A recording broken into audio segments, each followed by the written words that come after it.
Hello, everybody, and welcome to another PureDriven podcast. Today, we are here with Christopher Swanson again, the CEO of PureDriven. It's been a few weeks since we've had you on the show. How's it going, my friend?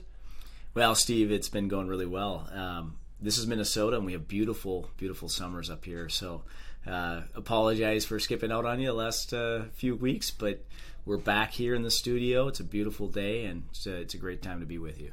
It is. We had Jordan filling in for you, so it's been good. I think we've recorded about 4 podcasts since, so this will be, I want to say this is our 9th podcast, but I'm not 100% sure. Today I brought you in because I really want to talk about how to deal with negative comments and reviews on social media, and really for those franchise locations and retail stores, what we can do to kind of counteract that or make it not such a gut punch when it happens to us. Do you have any insight on that for us? Well, absolutely. It is definitely a gut shot. Now, it depends on what type of business you have. Maybe you are an owner of multiple businesses and you have somebody managing those businesses. Or maybe you're just a one-store owner and you see this review come across or this negative commenting that's going on a social media feed. Those can be 2 totally different situations, and you might have 2 totally different reactions. Potentially, if you're the owner and you're further removed, it might not feel as ugly.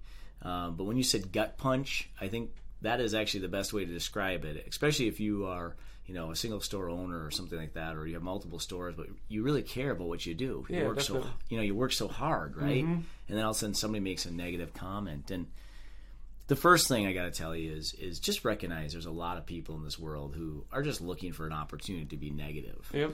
And then of course the question becomes, well, is this going to hurt my business? Because first of all, it's a gut shot, but it's like there's all these people that are going to see this. And interesting enough, we got to talk a little bit more about the psyche behind social media to understand that all engagements can actually be extremely positive. Yep. It's just your perspective on how you look at it. And when I mean positive, I mean it could lead to more business, a better client relationship, and things like that. So I'm just going to give you a quick example, and hopefully this resonates with the audience.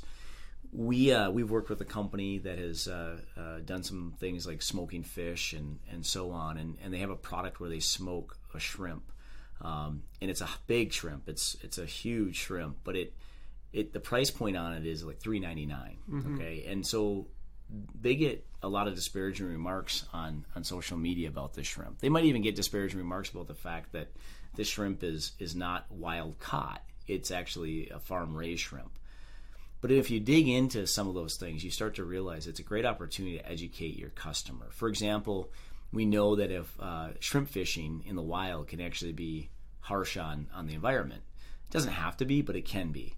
And we also know that you're not going to get the same consistency with a wild-caught shrimp. You can get a lot of different inconsistencies, and that can create a problem. So now a person posts and says, boy, that's a lot of money. And, oh, by the way, is this farm-raised? That can be a real hard thing to answer. Yep. And the question is as well, how do I turn that into a positive? So the thing to be thinking about is, first of all, there's not that many people ultimately that are going to see that. But you've engaged the person. Mm-hmm. And so now the opportunity psychologically is to engage them and make it kind of fun and try to turn it into that situation that actually you walk away from and go, A, I handled this very professionally. B, I actually educated potentially other people that saw that thread, but most importantly, that person. And so talking to them a little bit, again, like about the wild-caught shrimp versus the farm-raised shrimp, and how some people think that farm-raised shrimp is actually better for you, or vice versa. There's no perfect answer. Yep. But it gives you the chance to engage the customer and kind of talk. And the other thing is have fun. Be lighthearted. And sometimes it's hard to do that when you've been punched in the gut. But if somebody says your prices are too high, well, first of all, you spent a lot of time figuring out those prices. Those are probably what you need to make to be successful in your business. Maybe it's something like a joke where you respond and maybe you say something like, "Boy, I'm glad we didn't have the price point, at $10 per shrimp, Yep. which was suggested to us by the consultants who wanted to start this business. Yep. And make it funny, put some smiley faces on it. So now you've got this engagement going, and you can kind of have that communication. I'm a big fan of putting in emoticons and different things to really show your emotion too, because laughing at yourself and being vulnerable is also very positive. Yep, definitely. Would you say that brand loyalty plays a big part in that, as far as if someone does give you a negative review? I've noticed on websites where there's a really big community, the users will actually almost not gang up on the person that reviewed it, but they'll almost do your job for you sometimes. If you have really good customer loyalty, there's the word I'm looking for, they'll actually look at that bad review and they'll almost answer on your behalf and say, well, in my experience, I do this. Do you see having good customer retention and people to do that for you as helpful, or do you think that running your business the correct way will help you get that eventually? Right. So there's some secrets to getting that, but the answer is yes. It's a wonderful thing when you have other customers or clients who are willing to step up and say, boy, that hasn't been my experience, and here's what you need to know. Mm-hmm. We call those champions. And how do you get more champions to take on people in a good, positive way? You don't want them just bashing people. I had that happen one time. I was at a Disney park in Walt Disney World with my family, and we didn't realize it was the busiest day of the year for Disney.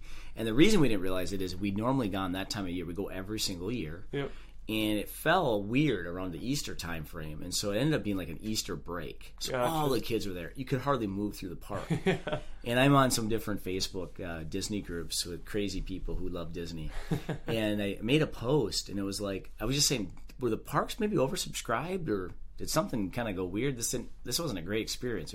3-hour waits to get on a ride and all these things.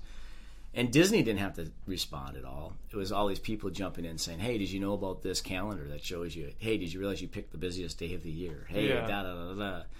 Some people, it was almost a little negative, and they were kind of trash-talking the person that doesn't realize all these tools are available. Yeah. But some of the people were really friendly, kind, and gave me the answers I needed. That gave me a lot of information for the future, which was very powerful. So Disney's got a brand like that where people are willing to step up and come in and support them. Now, maybe at a future time we can do a podcast on how to create that kind of loyalty. Yeah, definitely. Because those champions out there that are kind of fighting for you on your behalf and making positive remarks and educating people, that is a powerful thing for a business and a brand. Yeah, definitely. Well, I thank you for your advice on all that, and we will definitely do that maybe next week for our podcast. We'll talk about the champions. So I hope you have a good day, Chris. Thanks, Steve. It's great, as always, to be on your podcast, and we're having fun, so thank you. Yep. Talk to you later. Goodbye.